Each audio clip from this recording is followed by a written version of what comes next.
Hello, welcome back on iKeysRacing. Can you feel the smell, can you sniff the sound of the petrol? Ciao, welcome back. Marco from Monza on our community channel about petrol heads and motorsport enthusiasts. iKeysRacing, ciao, welcome on the Ontario Motor Speedway. So, I don't know how to explain my surprise, happiness and so on about this track, because to me it's a new discovery that I have discovered when I was looking to find out something special for this SportsCar 100 that mainly would like to tribute to U.S. the choice to embrace the WSC category that maybe in Europe was a bit later to come alive, and looking at the US soil, going at Daytona at the beginning of the year personally, then in Sebring in March. At a certain point I've said, but how many tracks Americans have so beautiful like this one or like many others? And so I do want to bring all of them in a sort of main theme, if I can say so. And this one is the Ontario Motor Speedway, something really clinching very well that type of aim I had at the beginning when I've started to, let me say, study US ground for road tracks, ovals and so on. And so here at the Ontario Motor Speedway there is a lot to be said, because we are in the month of May where the Indianapolis 500 miles will happen, luckily for us. But also there was a racetrack, this one, back then called the Indianapolis of the West. Why? Well, it was located in California, and so more than west than California, I don't know any other county or country, and was an oval of 2.5 miles, exactly a 1:1 scale reproduction of the International Motor Speedway, but built at the other side of the US soil. So I started to read Wikipedia, I'm not joking, and we will have some informations. So the Ontario Motor Speedway was a motorsport venue located in Ontario, California, and was the first and only automobile racing facility built to accommodate major races sanctioned by all the four dominant racing sanctioning bodies: U.S.A, now known as IndyCar Series, for open-wheel oval races; NASCAR for the 500 miles, 800 kilometers oval stock car races; NHRA for drag races; and the FIA Formula 1 road courses races. Additionally, several motorcycle races were held at the track. It was constructed in less than 2 years. It was opened in August 1970 and was considered a state-of-the-art at the time. Believe it or not, it lasted just 10 years. As said, it was a more or less replica of Indianapolis, so it was a 2.5 miles racetrack, 4 kilometers, but in the road version we are going to use today had obviously a second life for other categories. This one in particular, if I'm not wrong, is converted by NASCAR legends. Originally came out at the end of the 90s, maybe, for what I remember.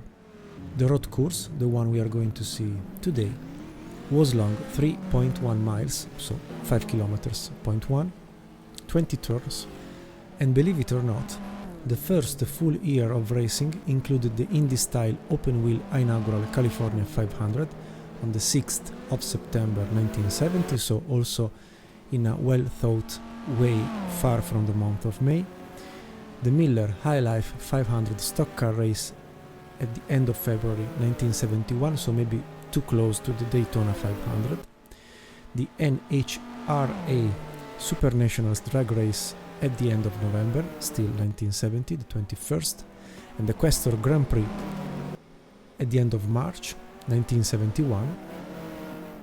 At the end of March 1971, and each of these inaugural races drew attendance second only to what were the established counterparts. So the U.S.A.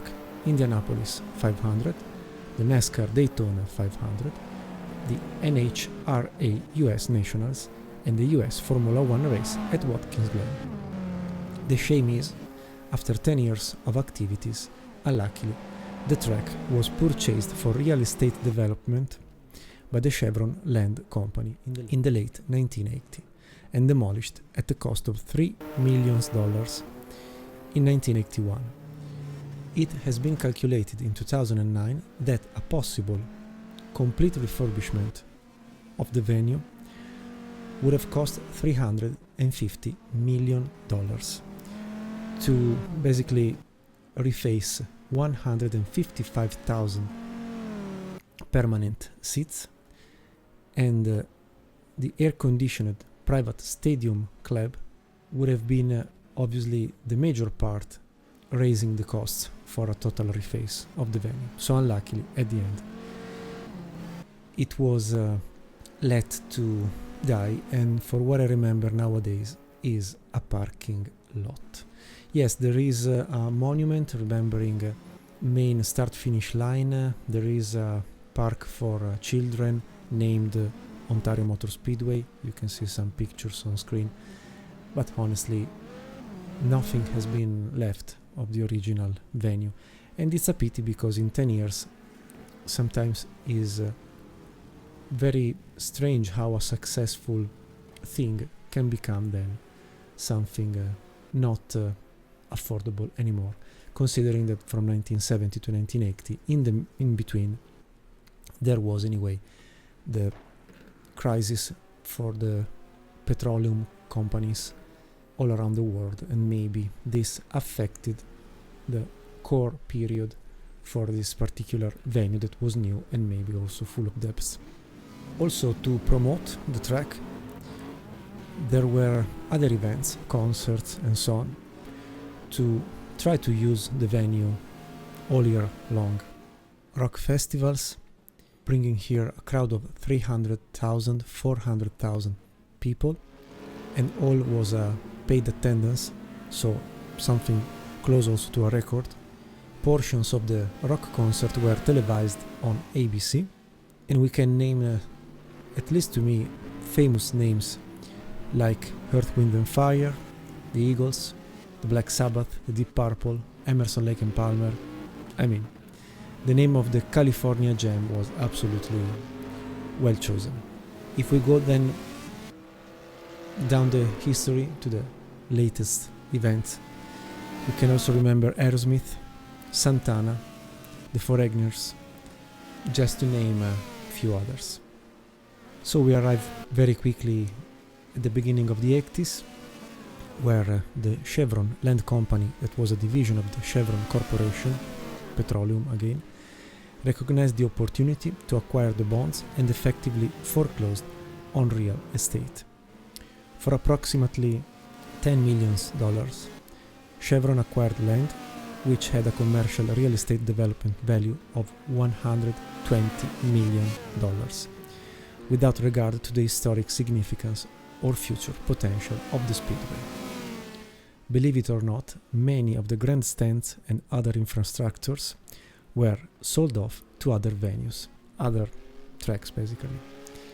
The property remained vacant for several years until the mid-80s, when a Hilton hotel was built on Turn 4, the first turn we will approach today, of what was the old Speedway.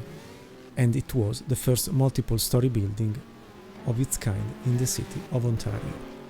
Nowadays we can find the Ontario Mills shopping mall, located to the east, across the street from the former site of the Speedway, a minor tribute to the racing heritage of the property, can be seen in the nearby street names: X Duesenberg Drive, Ferrari Lane, and others. In much the same way, the developed area that was formerly Riverside International Raceway reflects the same heritage, with roads named after famous drivers. On the west side of the former raceway, there is a park dedicated to the Ontario Motor Speedway. The only remains of the OMS is on the northwest side of the property, where you can see the remains of Turn 3 of the old oval in satellite views.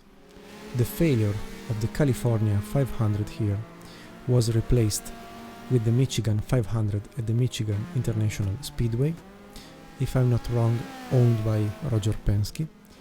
8 years later, in 1988, Riverside International Raceway, nearby Riverside, was also sold and demolished in favor of development. In 1997, the Auto Club Speedway opened in Fontana, less than 2 miles from the former site of the Ontario Motor Speedway, and the two names were sometimes confused. The California track was called the California Speedway before a naming rights deal was signed in February 2008. In my opinion, I would say to rebuild a super speedway 2 miles far maybe could have been a decent choice to save this important historic venue, but sometimes I feel politics and not only coming to play for this kind of decisions. From a lap record point of view, I can write down an IMSA GT in 1976, a Chevrolet Monza, raced here around 1 minute 43. I am expected 1 minute 35 from, let's say, modern prototypes coming from the end of the 90s and the beginning of the year 2000. So I would say, for a brief history, just to give you a quick view of what is here available for us today. I hope it has in some way moved your curiosity about, and it's really a pity not having anymore a venue like this. I like very much, after witnessing in person Daytona this past January, how flexible and very well made is a oval, combining an oval and a road course. And yes, maybe we can, as a iKeysRacing community, maybe we can save a bit the memory of this kind of races of the past. And apart from this, we can go to see all the cars involved today in the fight. From the cover, you have seen the Oreca Viper GTS car that I think, after some brief testing, it's the perfect car to drive here, with a front-mounted engine and a rear axle pushing the car, to be driven not too aggressively, but very, very, very fun. So, welcome again on iKeysRacing also for this episode.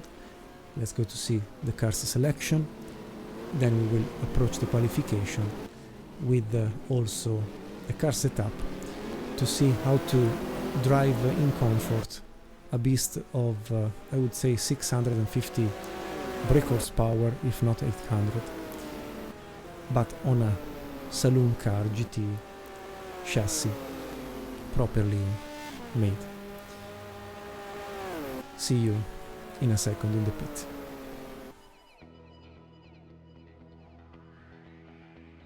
So we start where we have left, back in Laguna Seca, Monterrey. We had the possibility to drive the GT1 category for the first time in this theme, starting with the Lotus Elise.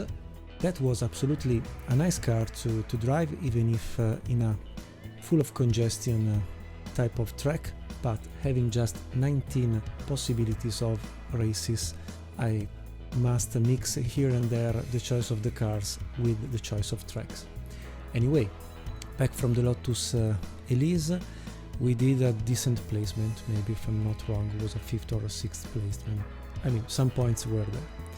Same category with the McLarens, the F1 GTR model, with the Gulf Davidoff and the BMW official motorsport equipe.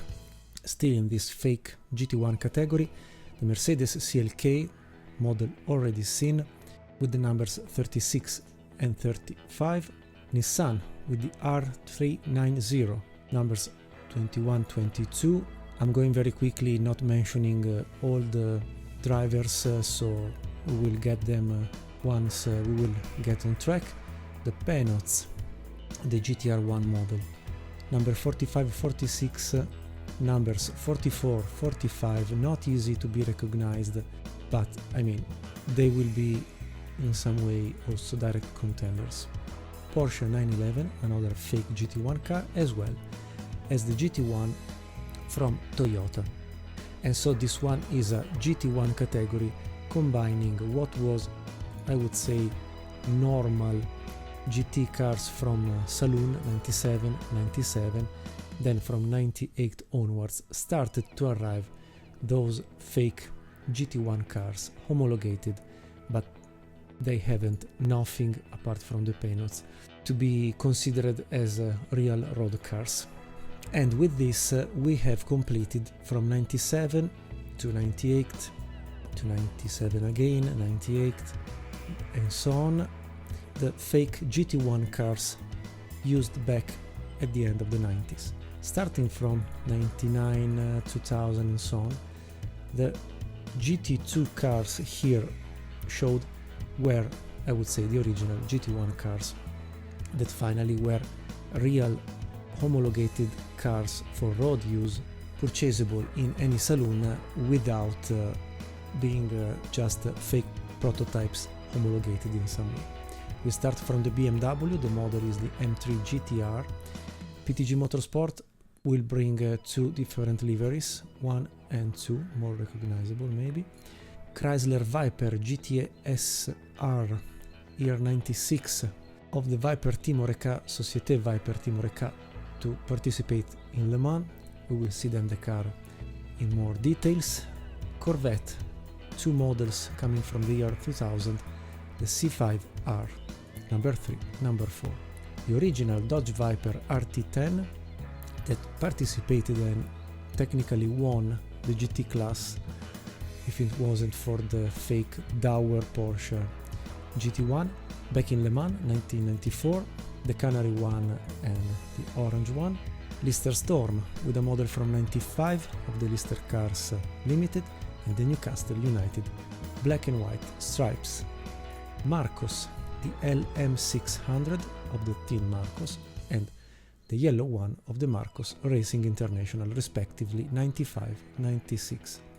Porsche 911 year 2000, Rook Racing number 08, and Nagmatech Racing, different livery, will be very recognizable.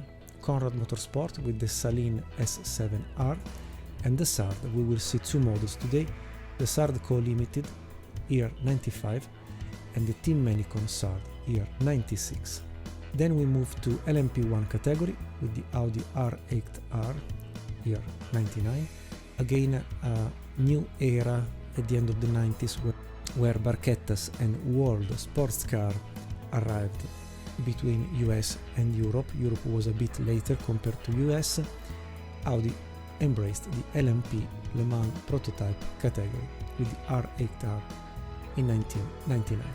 BMW, same year, with the Williams manufactured chassis and body, powered by a V12 naturally aspirated. Cadillac, we will see the models coming from year 2000 also here. Courage will bring one C51 with the Courage Competition, or Courage Competition in French maybe, and the C52 with the Pescarolo Sport. Lola will get a Champion Racing managed B2K-10 and a B98-10 from the Conrad Motorsport. Nissan, still year 1999, with the conversion of the R390 into a barchetta, Le Mans prototype. Penots did the same, 1999, with the Roadster S. Reinhardt will have the Model 2KQ of the Mopar Team Oreca and the Johansson Matthews Racing. single LMP2 car that we will drive maybe in the next appointment is the Welter Gerhard and Racker Welter WR Peugeot. Ferrari will have two cars, 98 the Doyle Risi Racing, year 2000 the Doran Lista Racing. For this appointment I've kept in the garage the Momo Moretti equipe. Then Riley and Scott with the Mark III 8, Team Raffanelli, and Dyson Racing with the number 60. So going back to the Chrysler Viper, this beast is absolutely more than fun to be driven because I just have 19 possibilities with 19 races to try to show you all the cars possibly available here. I did choose this model for this appointment. Will be driven with a sequential gearbox with a gear shift.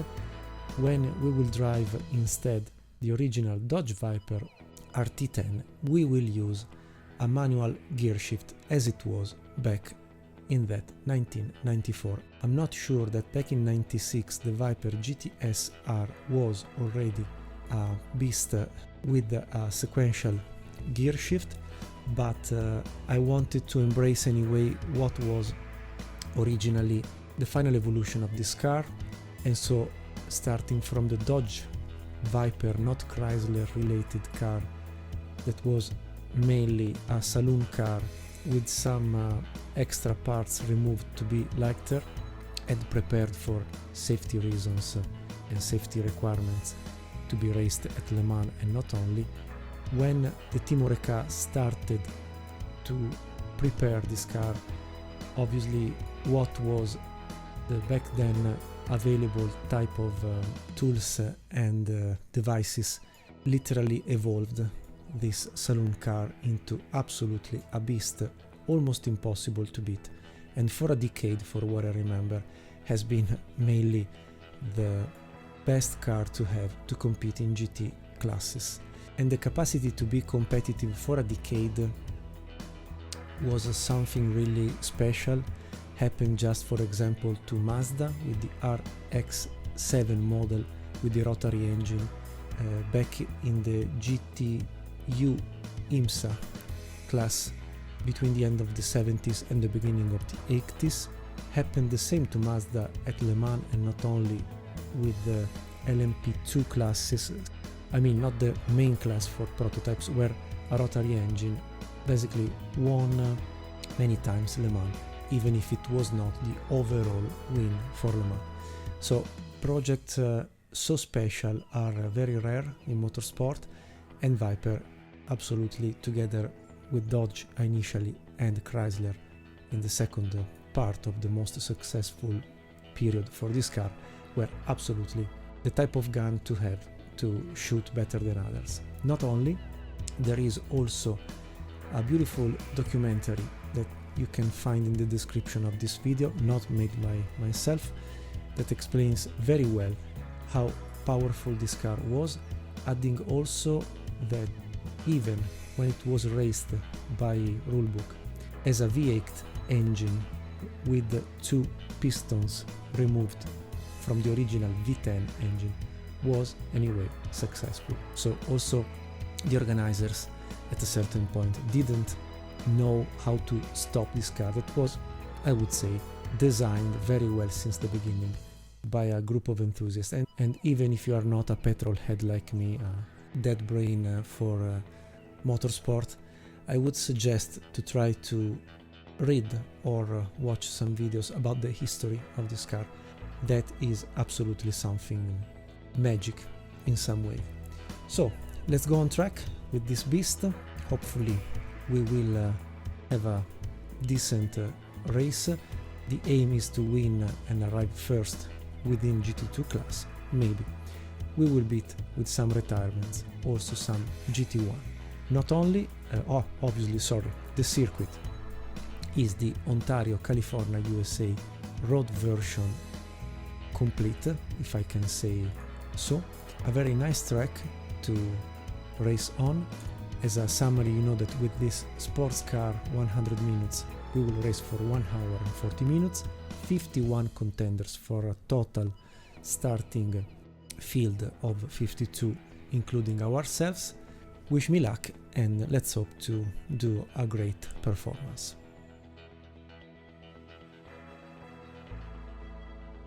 Well, after 30 minutes more or less of qualification, happy to see Michele Alboreto with the Audi Sport Team Yost at the top of the field. Obviously LMP1 cars and WSC cars are very competitive. The first GT is Martin Brundle with Toyota GT1. Let's go to see the other one is Kellener's P13. Not bad, the 2WR Peugeot in front of a Ferrari 333 SP of Didier Theys, then the rest of the GT1s, and to arrive to the GT2 we have to start with Conrad Borcheler or Borchelet, I don't know. The Saleen, nice, in US is currently the quickest GT2 car for our category, beating also some McLarens, some Penots, not bad, so will be, I think, quite challenging to find out the soft spot today. During practice I was running around 150, so maybe not very competitive, but during race day maybe will be a different matter. I'm using 52 slots because this track doesn't have limitations, so you can load up to 104 cars, but I've noticed that more than 52 cars are creating many issues with the pit lane. Cars are on top of the others before starting the qualification, so was not really, I would say, properly simulating something. And at this point I would challenge myself to do a 147 like the other Chrysler Viper GTS R of Bell, Dupuis and McCarthy, Perry McCartney, and nothing. I would go on track, it is qualifying one, then maybe we can jump the second session, but apart from the Courage C51, all the drivers have recorded at least one quick lap. To do it, I load the previous car setup. I would go down about liters loaded for the single shot qualification tentative. This car, coming from year 96, was already prepared by Chrysler, supporting financially the Team Oreca. So for example, we cannot change the gears because they were the ones on the road car model, so nothing we can change. We can play with just the rear wing, not the front splitter, not the front anti-roll bar, and so on. But I've prepared a car that, having the majority of weight on the front axle, tends to be that point of cornering. So you will see, first of all, a lot of brake balance on the front where the majority of the weight is. The second page will have an almost stiff front end, but not so much to the top. Also from a rebound point of view and bump point of view. Springs, the maximum is 350. I did choose a 340. I mean, it's not so stiff at the front and not so soft at the rear, just the minimum. Also from a spring point of view. I was playing also with the differential, that you can use this strange weight distribution to be in some way competitive. So I think we can go on track with a medium camber, 3.5 degrees out of 7, to consider high speed corners and also low speed corners. We have some second gear, third gear corners. That's it. You can, if you like, you can copy this page and the second one and try it home. The car is very fun to drive. Don't look at the prediction of fuel consumption, because despite using a realism of normal consumption, real-time daylight accelerator and so on, I don't know why, but the calculation is 0 laps with 20 liters, when in reality, with the top maximum of 100 liters, you get something like almost 30 minutes of racing, maybe a bit more. We will see during the race. Just calculation did in the, I would call it, free time spent during practice. Just for the qualification, I would go for soft at the front and medium at the rear, because here with the banking, tires tend to overheat very easily, and for the race trim we will use medium at the front and hard at the rear. So welcome on board on the Chrysler Viper.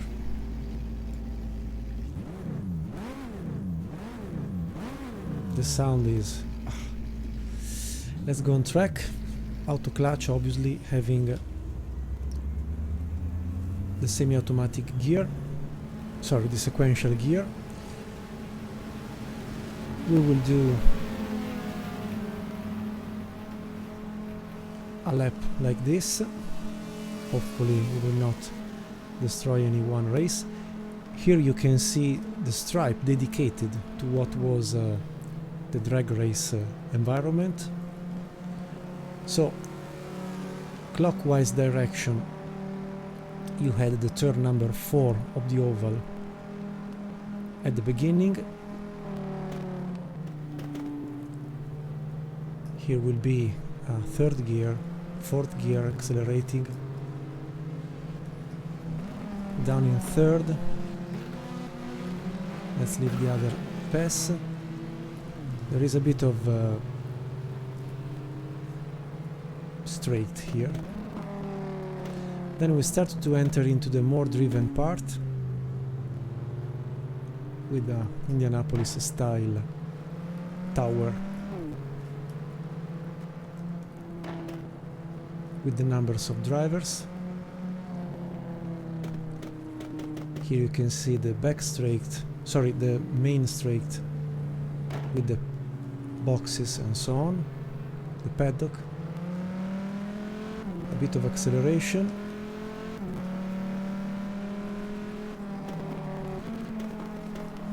And here you arrive close to the pond that is here. You can see it, obviously, just to show what was. Very heavy, the steering wheel with this car. Then again a couple of left corners made all not full throttle, but with a partial second gear, third gear, depending on the moment. And then there is the last set of slow corners before reaching again the start main line. Here we are. The last left, the last right, and you are back on the start-finish line. So, let's do a lap to warm up tires, and then see you in a minute and a half for the first tentative. Okay, last two corners, are you ready?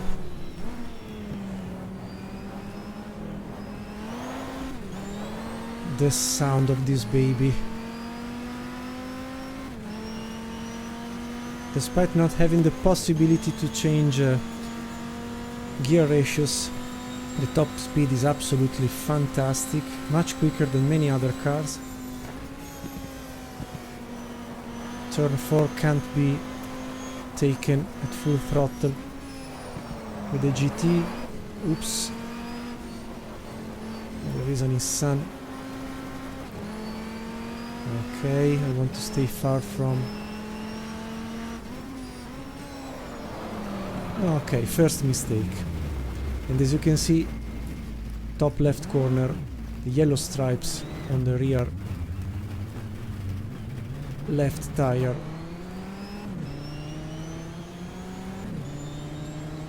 are the first indication on how stressed are rear tires here. So see you in a second for the next tentative.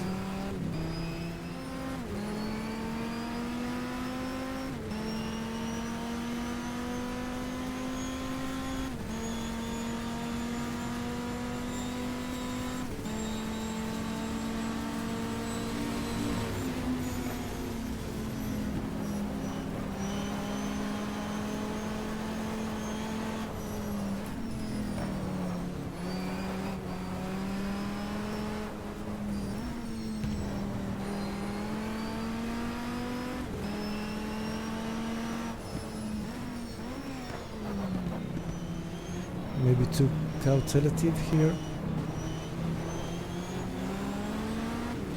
Prototypes arriving, unluckily.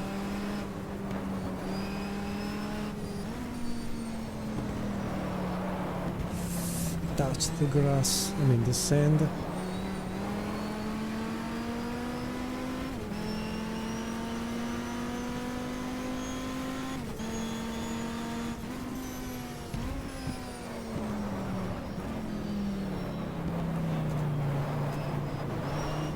It's a Cadillac at the back.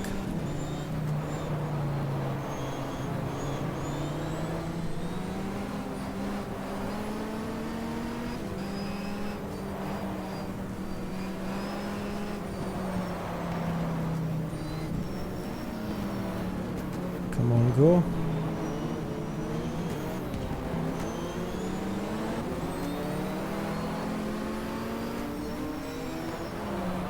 Oops.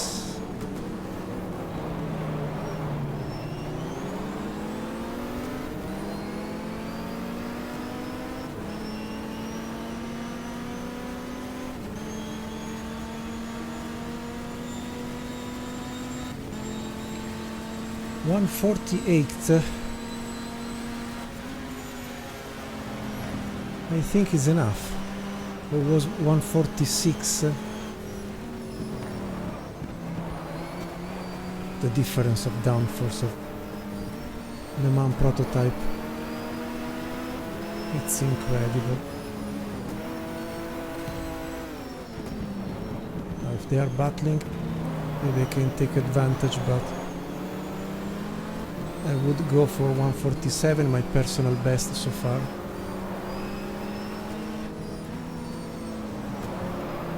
Also because I'm screwing up the lap time. Okay, it's okay. We keep P41 and it's oh, come on, it's 1 second, 0.5 far from the Belle Dupuis teammates, if I'm not wrong. So this was a more or less quick lap time on the Ontario Motor Speedway. What a pity not seeing many other categories participate here in the 90s, year 2000. I mean, I would have imagined Group C and IMSA GTP here. But also nowadays, I want to say, I mean, it's really a nice track. You risk to go on the sand, touching the sand, because there are not curbs, there aren't curbs, and so quite a strongman type of track. Another thing you may have seen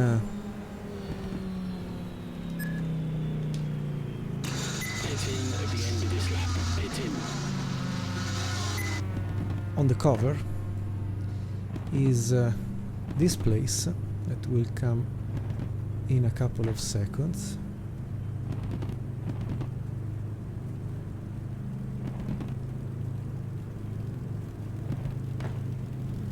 Here we are. Let's go with the front of the car. If you win, you deserve to place the car here, or you can drive around in what is the paddock, because it's all well reproduced, also running around. So you have motorhomes and so on. Many nice features, nice possibilities of reproducing the real thing, I would say. And so congratulations really for the conversion from... You're driving the wrong way. Turn the car around. Okay. Congratulations for the conversion, but also the original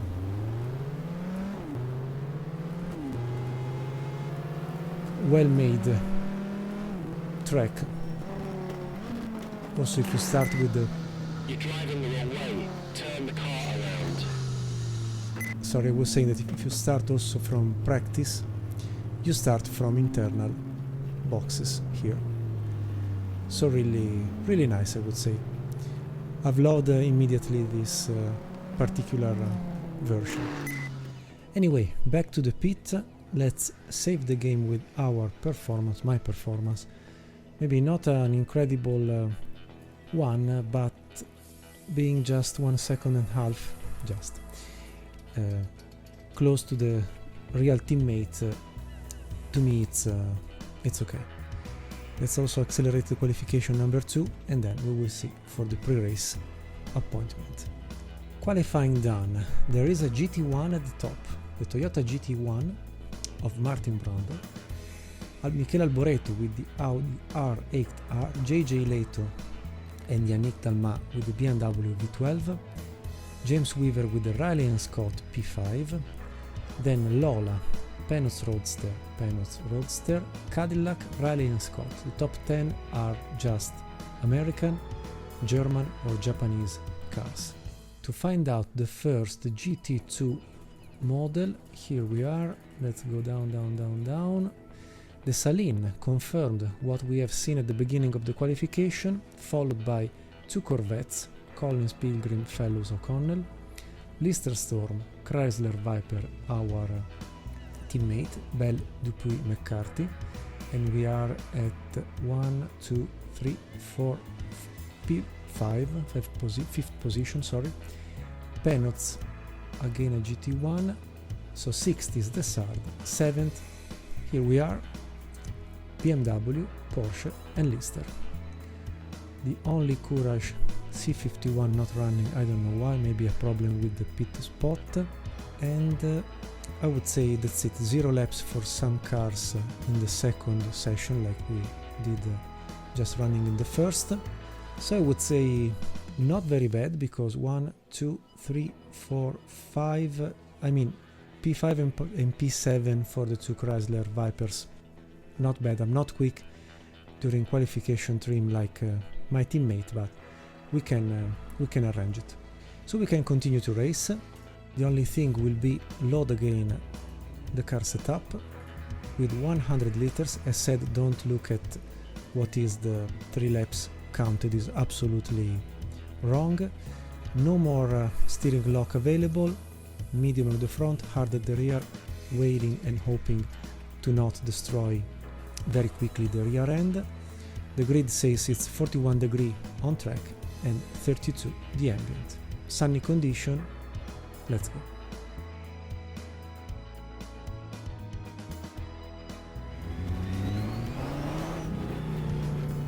Okay, green flag should arrive in a couple of seconds.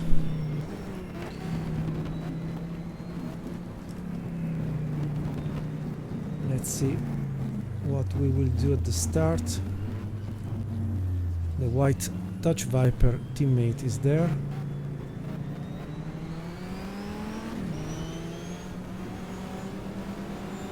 The Saline at the pit. Green flag, 1 hour and 40 minutes of race. What they were doing. What were they doing? Maybe a bit late the entry on the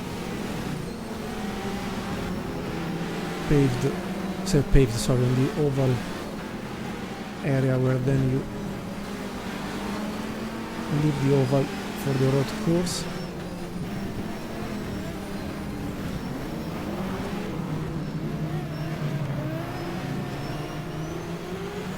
P26, wow, what a start.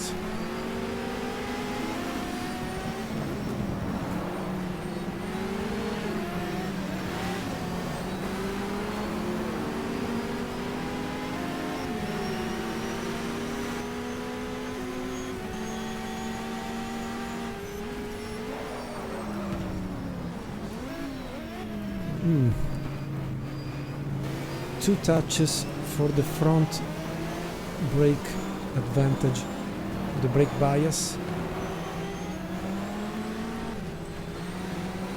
Maybe it was just because of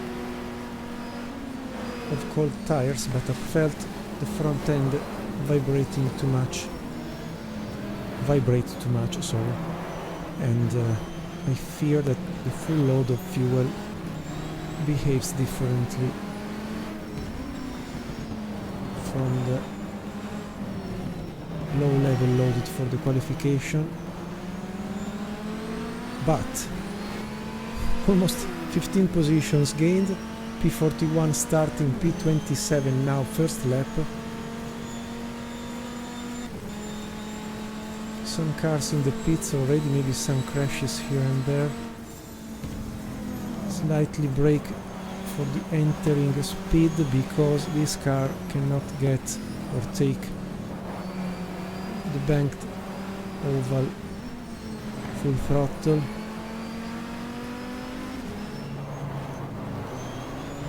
Let's use the torque a bit. Get the power, then we have to lift. Yes, I think that the GT1 Porsche 911 will be much quicker than me.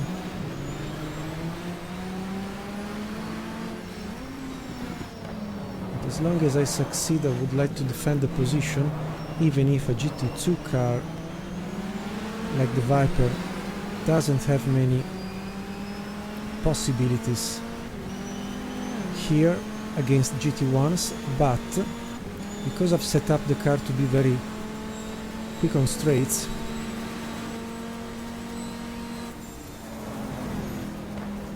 until tires will resist. But you can see GT1 how much downforce they have.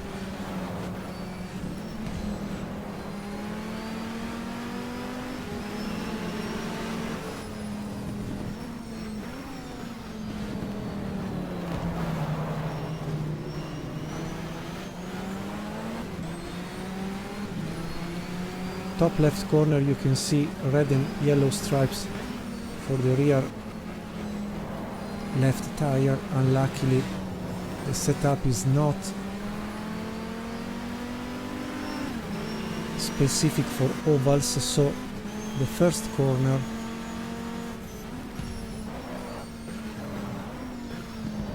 that originally of the oval is turn number 4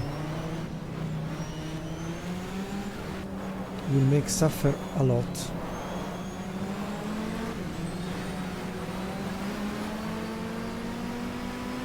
The left side of the Viper, especially at the rear.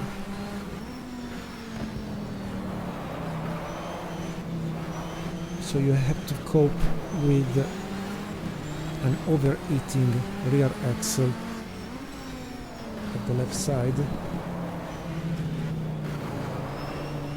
For turn number 2, 3 and 4.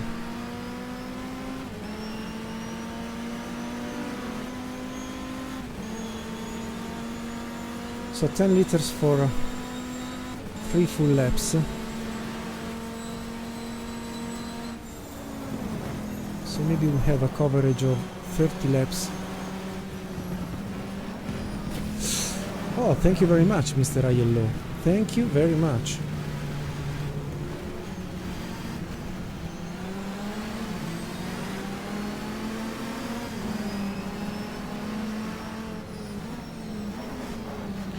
I knew I couldn't resist to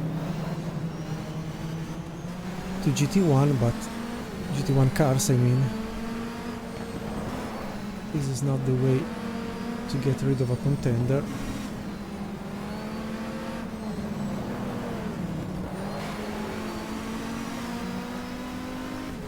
Try to stay in the pack, just aerodynamic issues.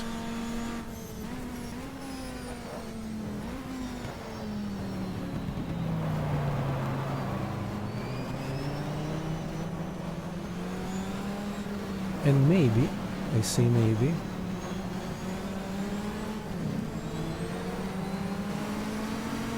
we are leading the GT2 class, if I'm not wrong. Because I don't see names reminding me GT2 cars. So let's try to stay with this group that maybe they are battling.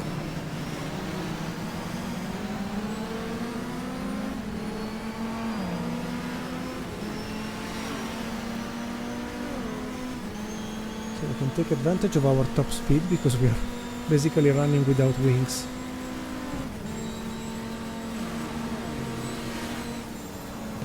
We lose a bit here, we are quicker. Yes, understeering a lot. Ah, there is an overlapped Viper, the original model.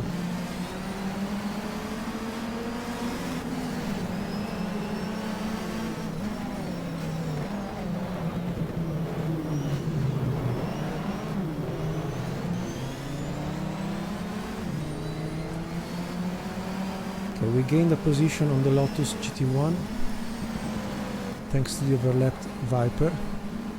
Quite a teammate.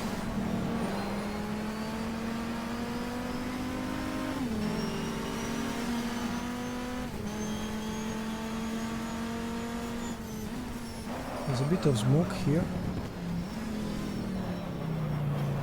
The GT1 Lotus Elise came back.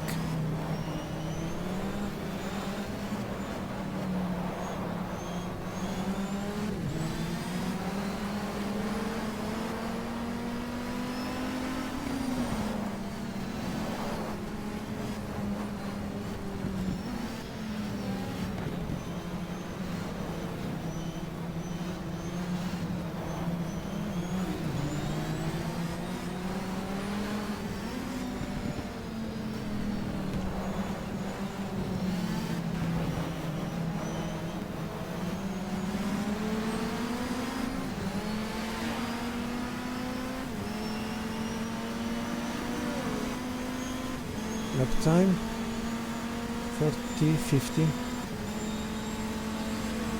Okay, I'm not on descent so far.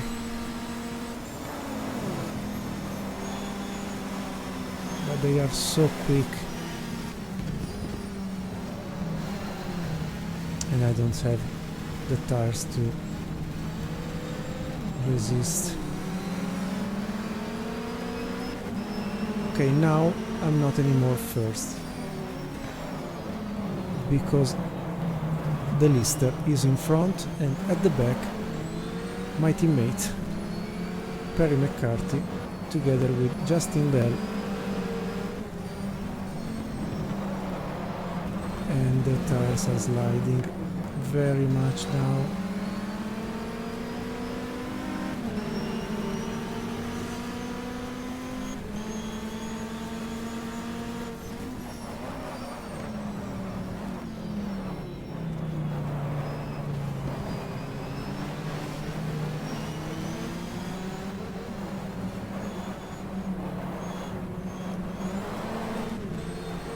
My goodness.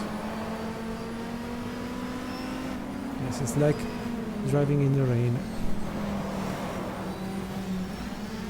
And from now onwards I fear will be worse and worse.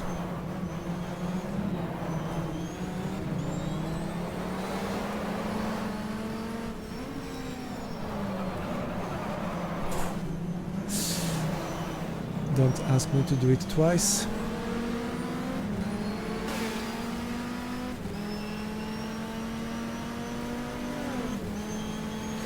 Okay, 6 laps to get more than 1 minute from James Weaver with O'Reilly and Scott at the top.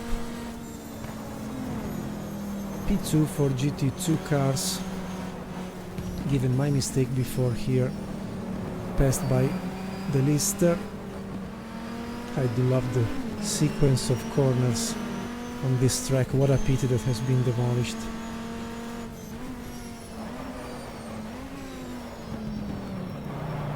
You can almost drive just sliding here and there. Okay, if I drive sliding like this, I'm cooking tires. So I must reduce a bit the pace, slide a bit less, because anyway I lose time. and I lose grip, and I lose momentum.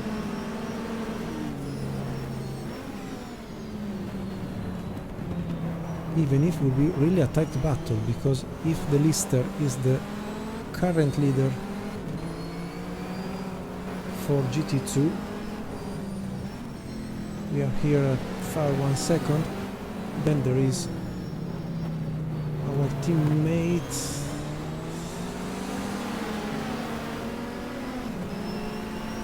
Here will happen a mess, I'm sure.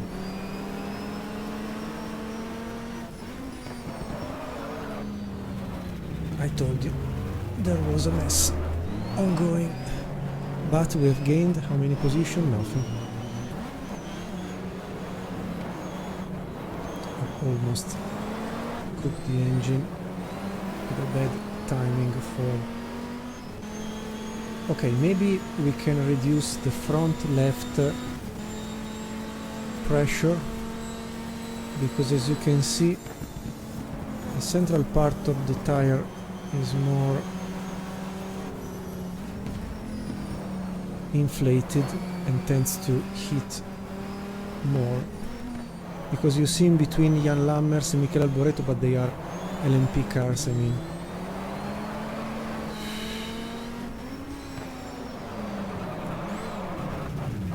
No way. No way.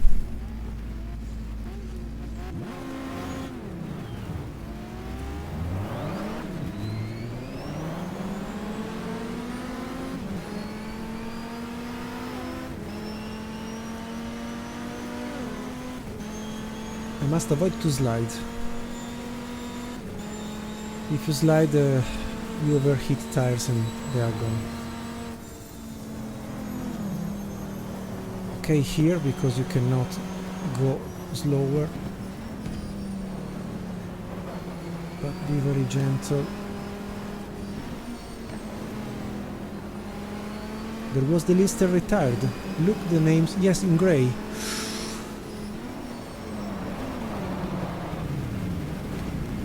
I'm completely out of control.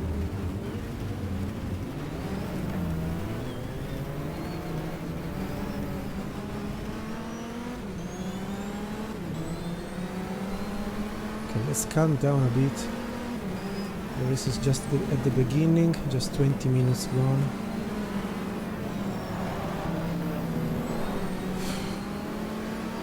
Like driving on ice.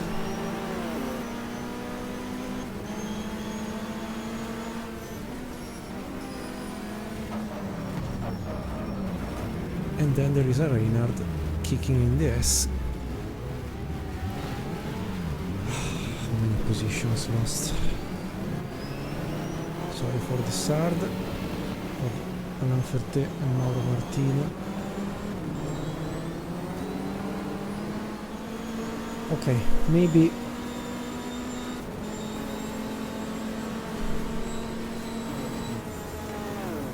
let's pass. The other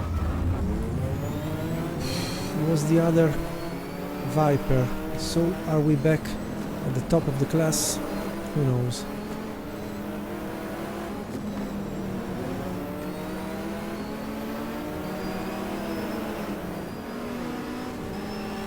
Okay, but things I would do: deflate a bit the front left. The rest is more or less okay.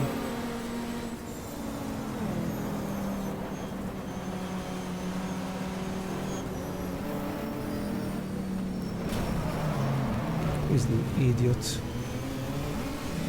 and his son.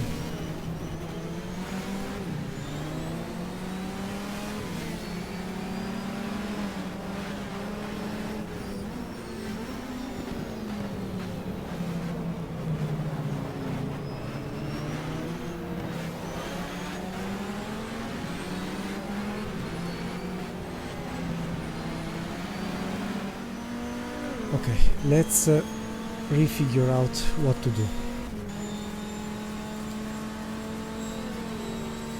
Be calm. Be smooth. Be patient.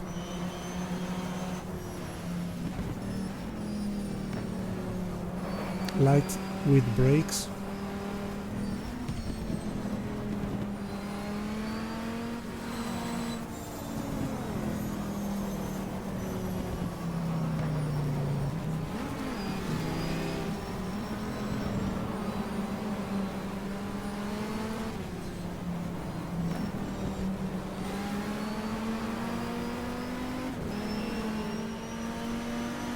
So apart from deflating a bit the front, both sides of the tires, more or less the car is okay, apart from eating tires, because 8 laps ago I've stopped to have a bit of grip. I mean, since lap 7 or 8 has become absolutely only a sliding here and there.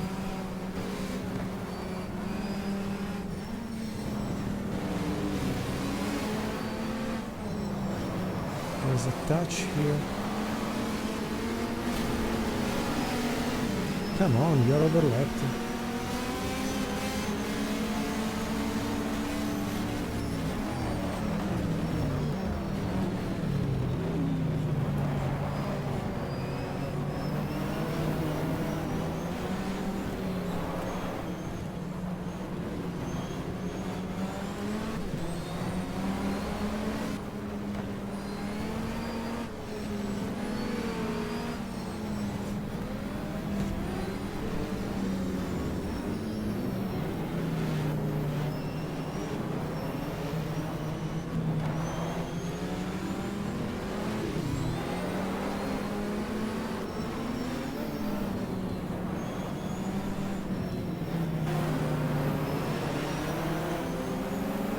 So strategy update. With some cars going into the pit for tires or fuel or whatever. We gain a lot, I would say. The top speed is always absolutely top as for prototypes. Doesn't cope.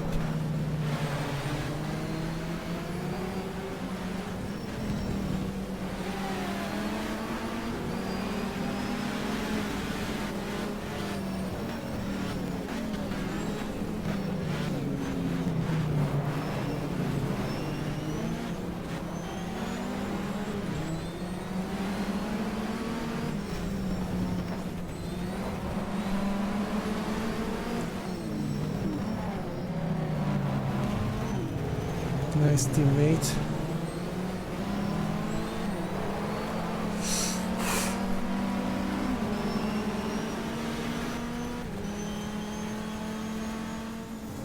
If I stop at 50 minutes, I will not need to refuel entirely the tank, so maybe I can stress less tires for the second part of the race. So the idea would be understand when I stop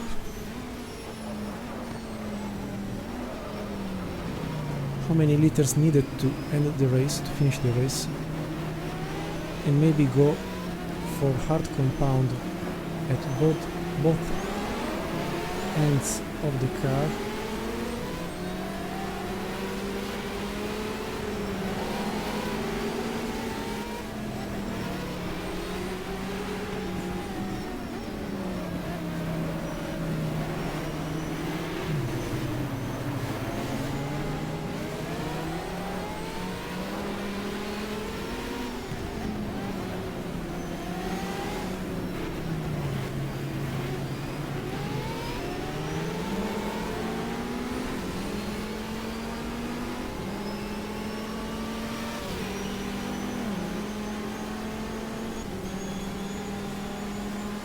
Also the car does a strange pom when I change gear.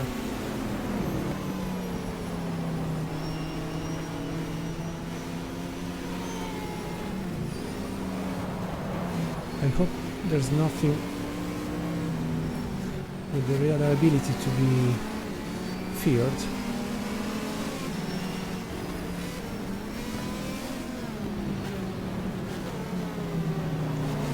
This is Eric Van de Pole with the Ferrari, but I'm not racing directly. So it's a P14, but just because some of the leaders were not so far.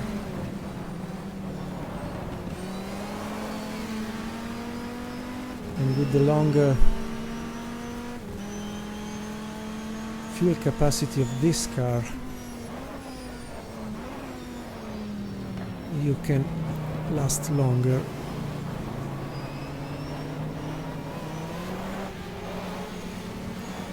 Than pure prototype cars.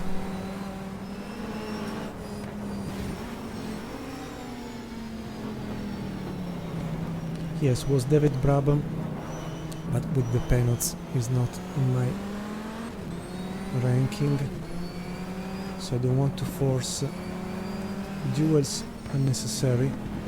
I've already lost a lot of time at the beginning. And I think this is the beauty of endurance races, where you have to race your race, despite being mixed in sometimes groups of contenders.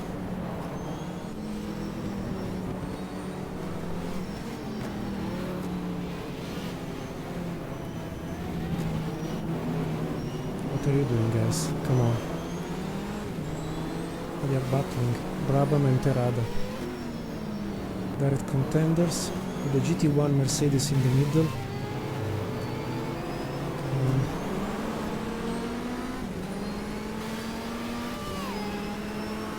I must resist 9 minutes. It will mean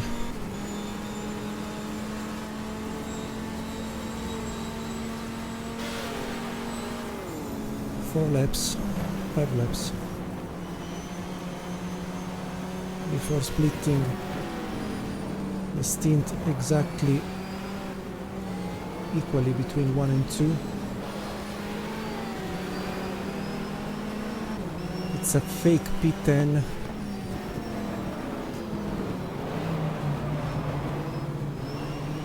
because I'm the only one not stopped for the fuel and tires, so I don't know also if my direct contenders will be far or close when I will stop.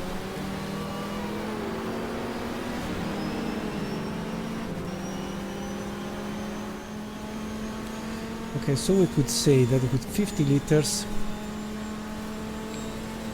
we can cover more or less, let's say 60 liters for 50 minutes, while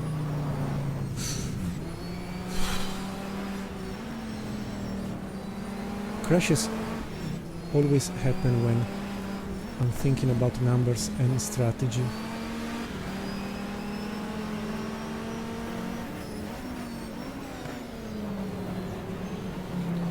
So definitely I would say hard compound front and rear mandatory.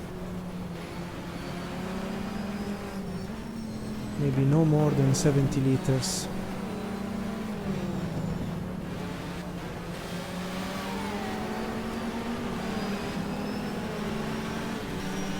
As a refueling level. And you are a complete idiot despite driving the same car. But how can you change your line if you are overlapped? Okay, just aero.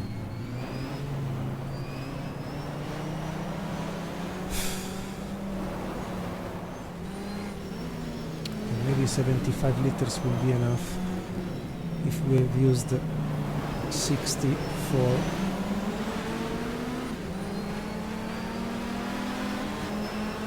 idiot.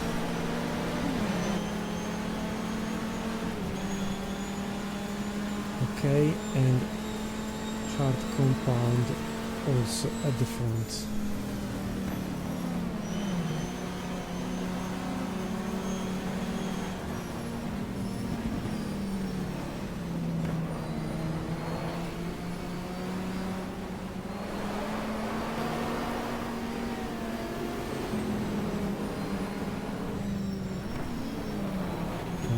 crash. Oh my goodness, today. Worse than a rush hour on the Tangenziale Est of Milan, where I live.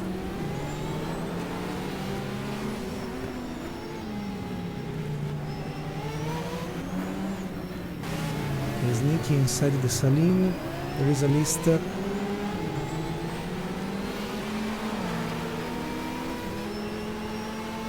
Very risky.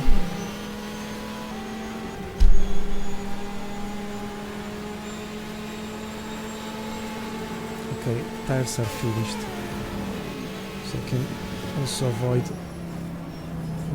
the Viper, the yellow one, and crashed with the Riley and Scott of Weaver. Today is... and it's not raining, I mean.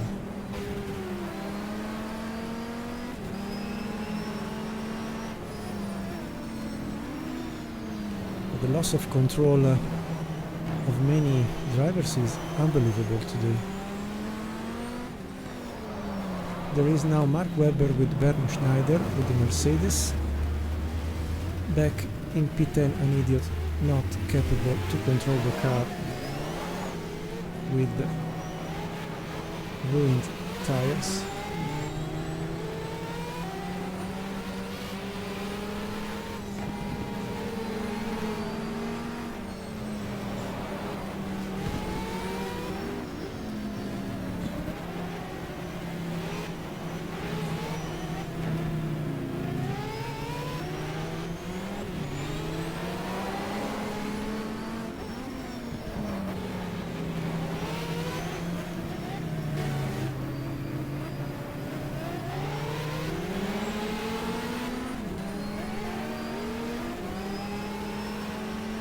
Okay, I have resisted almost for 50 minutes, so using 65 liters, so 75 should be enough, but the next lap will be mandatory to stop. I cannot control anymore the Viper in a comfort zone. Not that I want a comfort zone, but it is becoming absolutely uncontrollable. Go Michele, you are quicker and in another category. So maybe I think many cars are doing 2 pit stops. We are obviously quicker due to the tire usage so dramatic.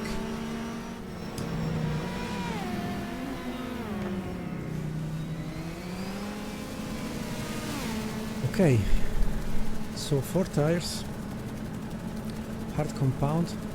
I will repair the aerodynamics. I think I can cope with it, and Watch for your pit space. Watch for your pit space. then we go to the end. Okay, slow the car down. Fine. Sorry for not showing you the rest of the pit crew that is not present because I've deactivated, sorry, I apologize for this, pit crew and trackside marshals and so on for the testing I was doing for the Targa Florio, for the other theme named Repairs underway. Hold for go signal. Around the World in 24 Hours, Season 2. So sorry, but I needed to do like this. And I forgot to reactivate the pit crew working on the car. Sorry. All clear. Go, go, go.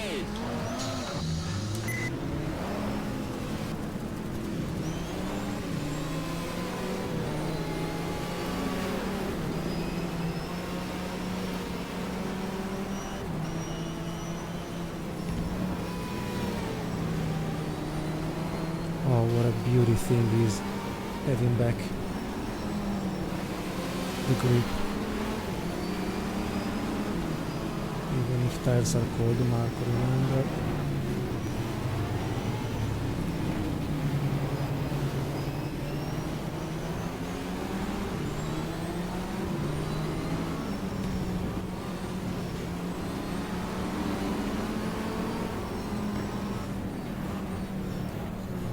And overlapped cars today are absolutely crazy today.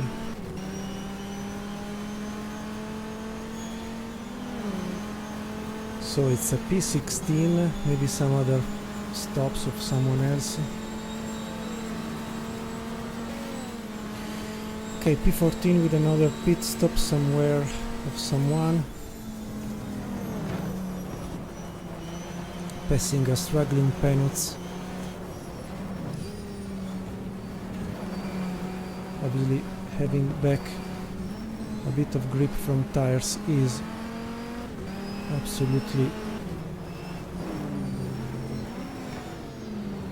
a pleasure. It's a P13 so far.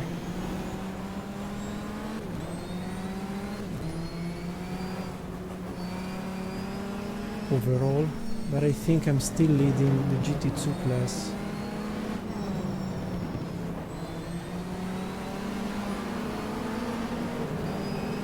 I see many AI drivers struggling with the overlapped cars, and I must say the basic model, the original model of the Viper is one of the pain in the neck.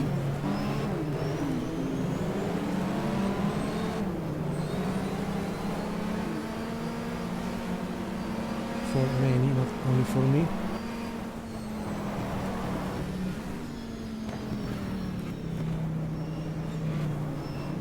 Another GT1 car struggling here. Seen many parts of the body crashed, touched, or not in perfect shape.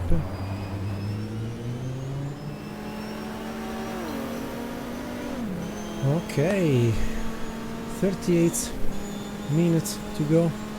P10 with some struggling prototypes and some others pitting, maybe for their last pit, and then they will recover over me. I'm driving as smooth as I can to preserve tires and grip, quite mandatory here. Despite this, I'm 15 seconds from Terada with the WR Peugeot.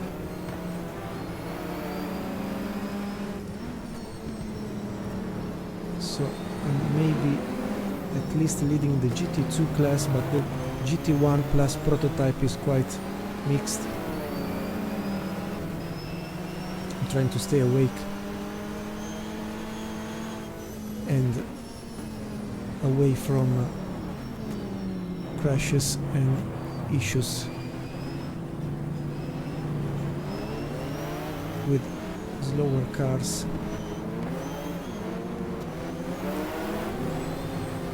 Even if some of them are absolutely stealing time to everybody, like the Peanuts of I don't know who. It is slowing down everybody.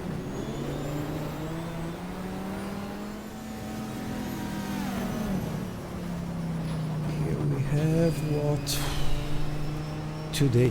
I have avoided more crashes today than in my entire life as a normal driver for everyday commuting legs. Surprisingly, P9 taking a little advantage over who is pitting for the last time.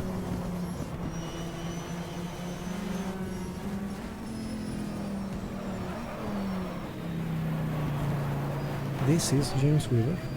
No, Riccoma. Wow! I've regained against the Rallying Scott that is struggling with an overlapped Porsche, but maybe struggling in general to arrive to the end.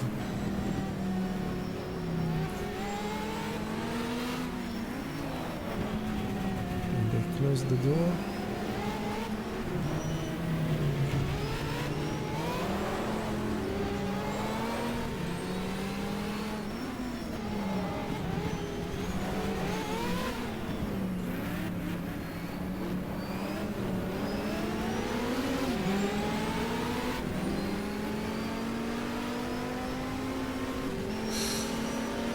Okay, they were anyway pitting, so also Van de Pole last pit.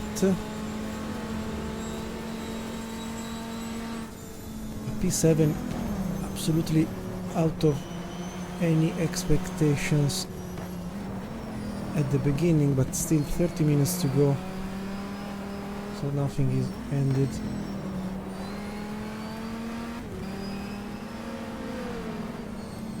If you enter in the mind space of being very smooth with throttle, brakes,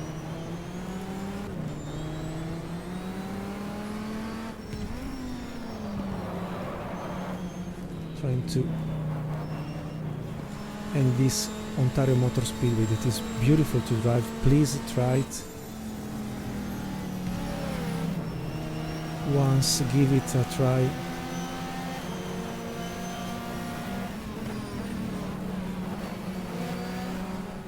It's absolutely a pleasure to be driven, especially with the GT car. I can only imagine how it could be with an old 70s prototype. Okay, James Weaver with the Riley and Scott is arriving at our back for overlapping.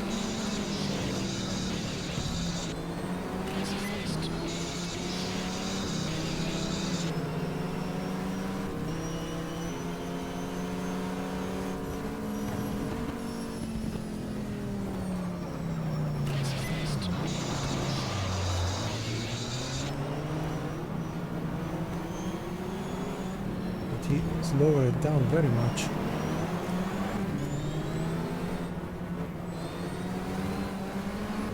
Because of the mess they are doing. These guys, guess for which reason, the slowest Viper on Earth. It is very quick.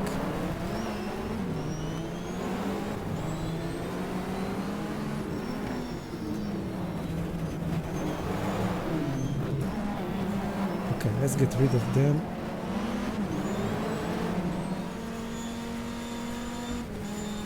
So apart from the insane top speed, because I'm running without wings, and then I struggle on turn 1, it is the oval, 2 gears down to get into the road course, down to 3rd gear, and then down to 2nd, doing the telegraph with the throttle, up to 4th gear, just because this car has a lot of torque, down to 3rd, believe it or not, we are passing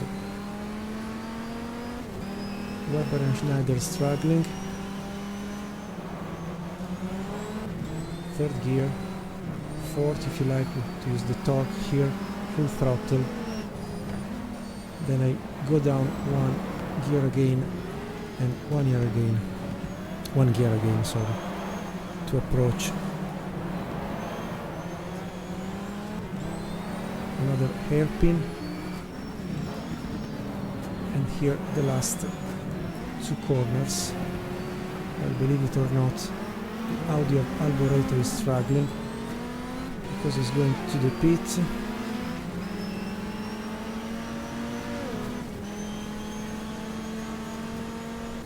So it's a P3, not real, because at the end I fear I've not saved enough my tires.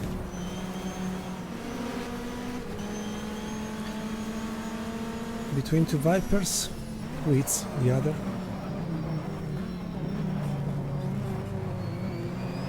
Same car, I'm giving 1 lap, not because I'm good, just because the level of the mod, to the teammate I have for today, nothing special. But I must admit, for the first time since a long time, since I've raced in Daytona, Sebring and Le Mans last year. If you ever struggle to tell yourself I will give a chance to video games, GTR2 or GT Legends nowadays cost 4 or 5 euros on Steam platform. I don't know,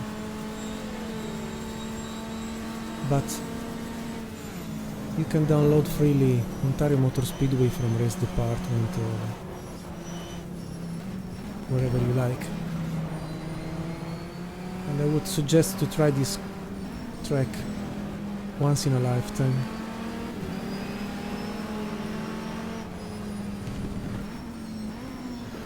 Because to me has the same level of pleasure to be driven like Le Mans, like Daytona.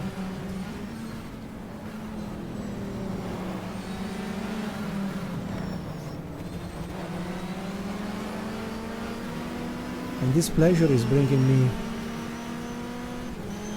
in some way to overcome the struggle I have while driving with two consumed tires and the Viper, guys, is absolutely a monster.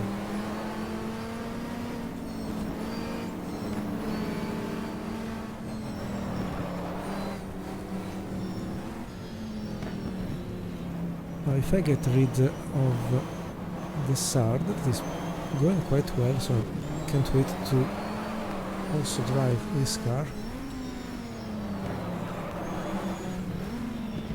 Here we are, last hairpin, now full throttle.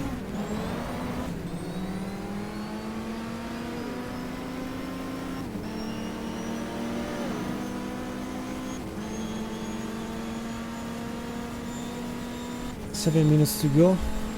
A P2 will be lost very soon. So James Weaver still in the lead with almost 1 lap of advantage over us with the GT2 car, despite being one of the best. We are beating prototypes and GT1 cars, so not really a realistic simulation, even if you ask to Romain Dumas, he has won with the GT2 car against GT1 cars. But 5 seconds to go, James Weaver already passed. One more lap, fuel is enough. Just crawling to the end, and there will be so 2 more laps if tires will not blow in the next kilometers. But let me say how happy I am for the choice, without knowing it, of choosing this track, coming from NASCAR legends. So impossible to believe.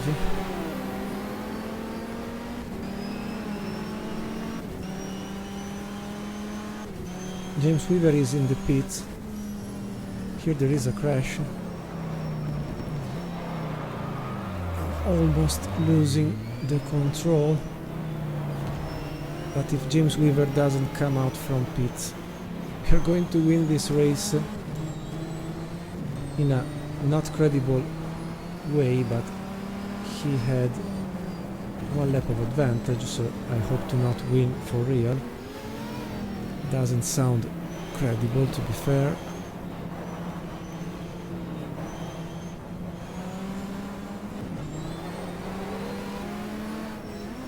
But what is happening is that with a 1 pit stop strategy, we've been so lucky to, believe it or not, win the Ontario Motor Speedway race. Yes, because Weaver was in the pit. Well, the race is not over. One more lap maybe. Sorry.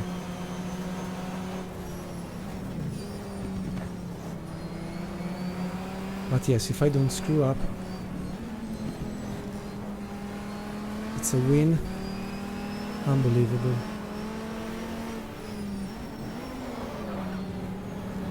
Unbelievable. Not credible. Unless Jan Lammers in the last corners will catch me.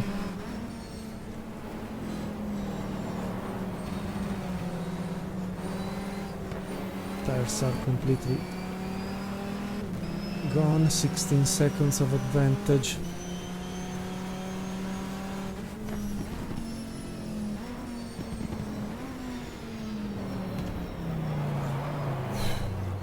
Sliding here and there.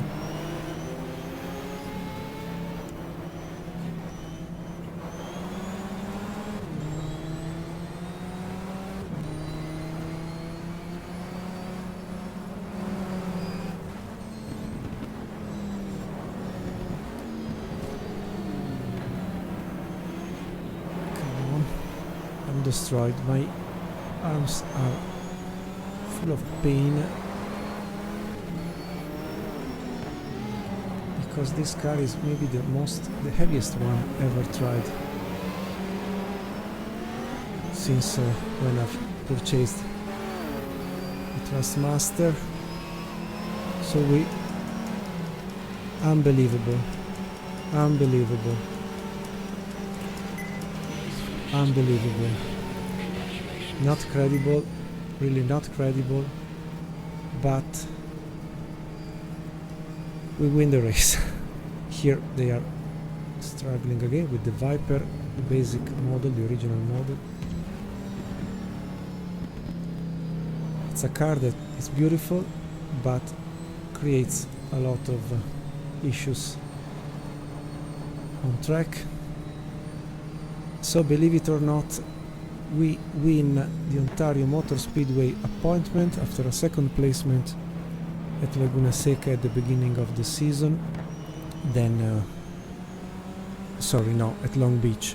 At Laguna Seca with the Lotus we did a P6, P7, whatever.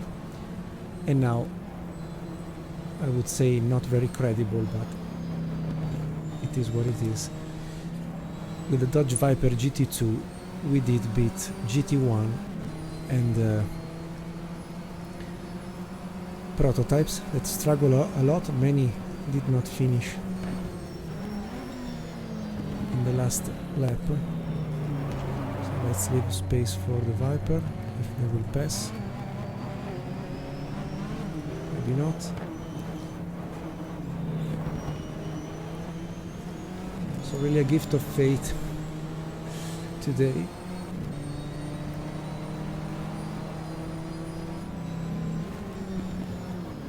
But what a beautiful track. It's absolutely a complete shame that has been demolished. The same architecture, the same layout should be reproduced nowadays. It's a complete pleasure, like racing in Le Mans, racing in Sebring. Okay, so here we are with the car that should be... I did another lap because I was not sure to get rid of what is the pit booking, but with the pit booking you cannot select any other camera, so the only thing you can do is park like it was back then, maybe put in neutral, and at least with the replay we can see the car outside, because I did another lap hoping to get rid of what is the pit booking, but doesn't work. So anyway, maybe from the replay will be visible. Guys, we win this race. So with the last photo finish, also I was thinking with the same colors of the O of the entire motor speedway, blue and white, and I was seeing also the entire motor speedway colored O is blue and white like the car, so the perfect picture, the perfect photograph today. And with this almost not believable win, let's go to see the race debrief, and thank you for bringing me so much luckiness, very much. I have my arms completely destroyed. This car is very heavy, but really what a beautiful surprise from Ontario Motor Speedway. If you have the opportunity, just download freely from race department. Watch for your pit space. Watch for your pit space. And not only, this track will give you a lot of satisfaction. I think it's absolutely beautiful.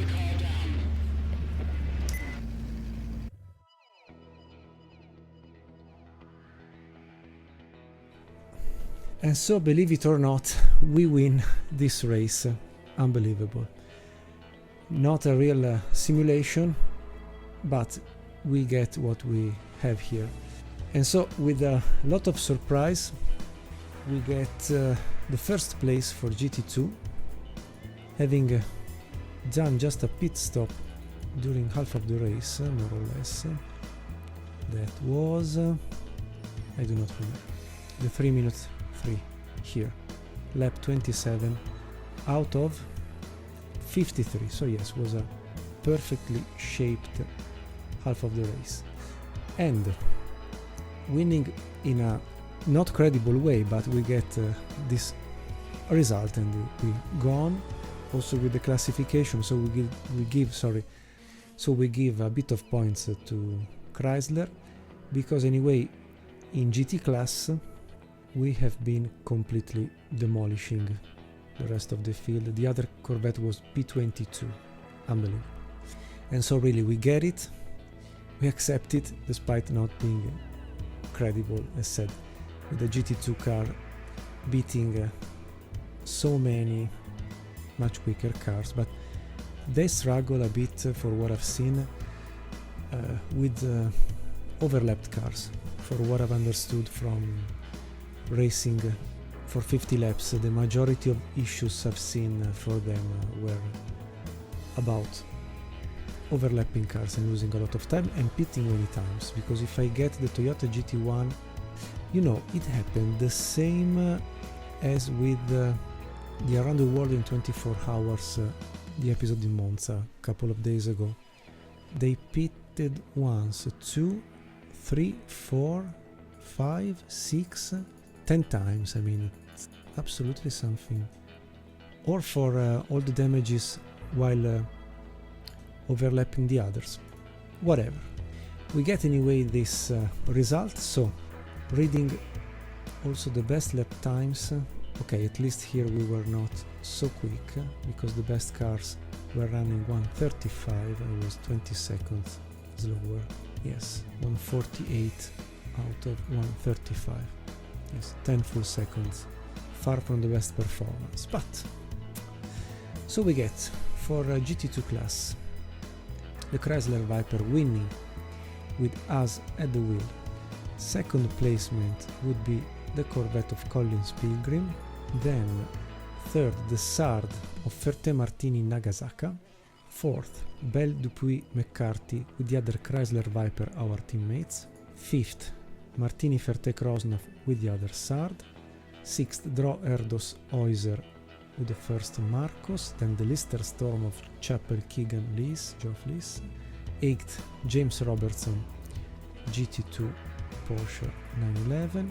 Haupt Rice 9th, and 10th Arnaud Bala Bell with the Dodge Viper RT10. But we have to take in consideration that GT class, the reigning one, let's say, is the GT1 with Martin Brundle, Mark Webber, Bushu Zonta with the other Mercedes, third.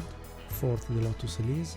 5th the Nissan with Brandon Muller-Taylor, 6th the GT1 Porsche 911 Laurent ILO, 7th the Penot's GTR1 of O'Connell, 8th the other of Davis, 9th Geoff Lees and Olofsson with the McLaren, then Wallach, Alsen, Muller with the GT1 Porsche 911. Let's go to see the prototypes, sorry, the Le Mans prototypes. Eric Van de Pole with the Nissan R391, Jan Lammers with the Lola, then Eric Coma with the Riley and Scott, sorry. So 1, 2, 3, 4th Terada with the WR LMP, 5th the Audi of Alboreto, 6th the Cadillac of Eric Van de Pole, 7th the BMW V12, 8th Andy Wallace with the Cadillac, 9th another Van de Pole with the Ferrari 333 SP, 10th Yannick Dalmat with the LMP1 BMW V12. So yes, we have a mixed arrival, but really, as said, almost unbelievable from an output point of view. Some retirements, okay, but really not an algorithm respecting, I would say, forces as they should be with the mode. But as we say in Italy, we have a sentence that says a caval donato non si guarda in bocca. That is, you don't have to look within internally the mouth of a gifted horse, more or less. So this is the result. We'll follow the classification like we did before, combining GT1, GT2, LMP and WSC cars.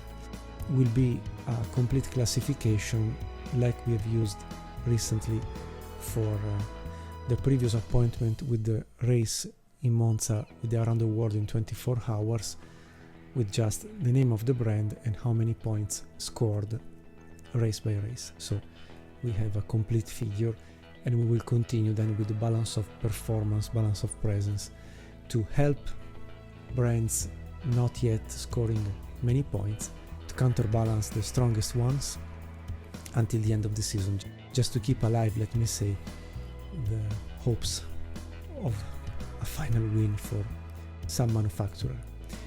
But thank you very much for following so far, for watching, and for bringing me at this point so much luckiness today.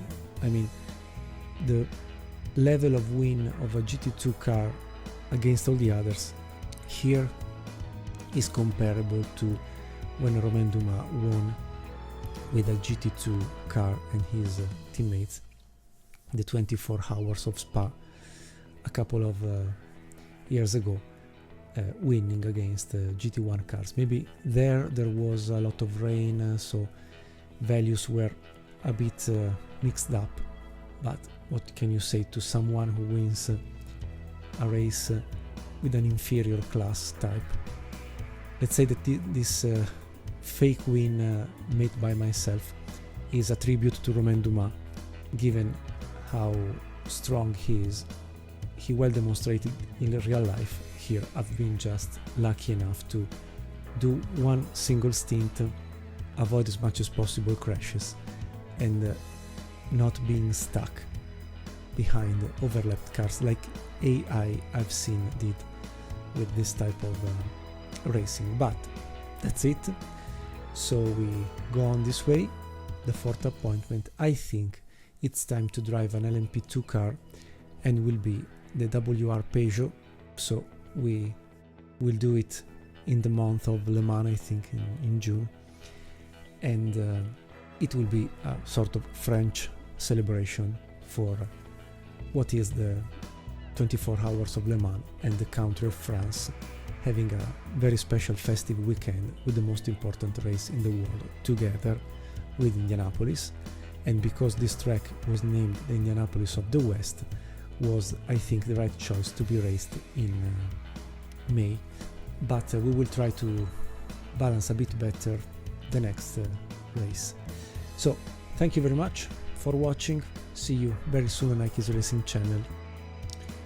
And sorry, because I had the doubt to maybe have some issue with the Ontario road course, written course, with some issues, but what I've discovered, maybe discovered is a big word, but there isn't any dry word in the AIW file.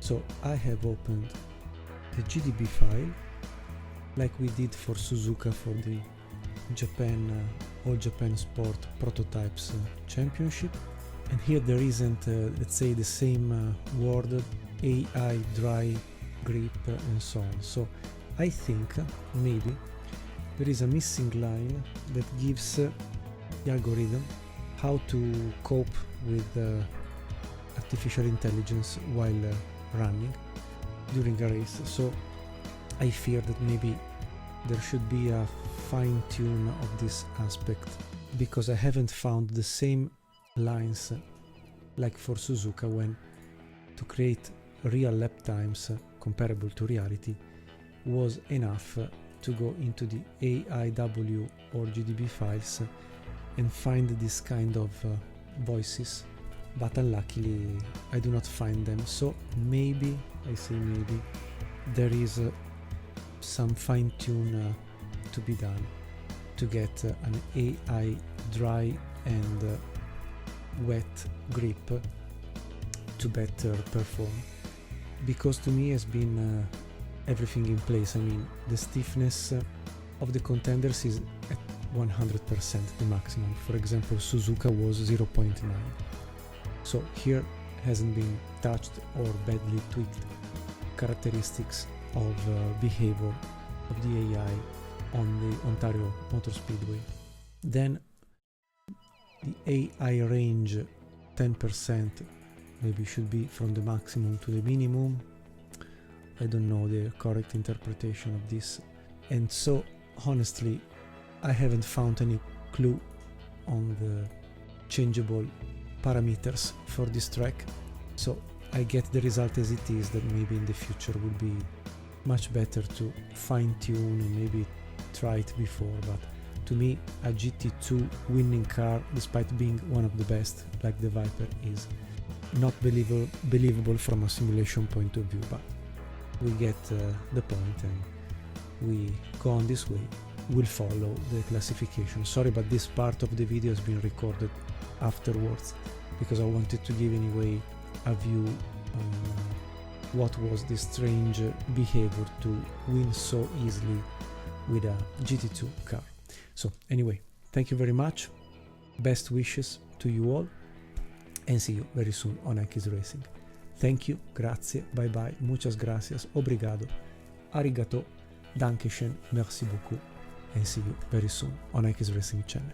Ciao, stay well.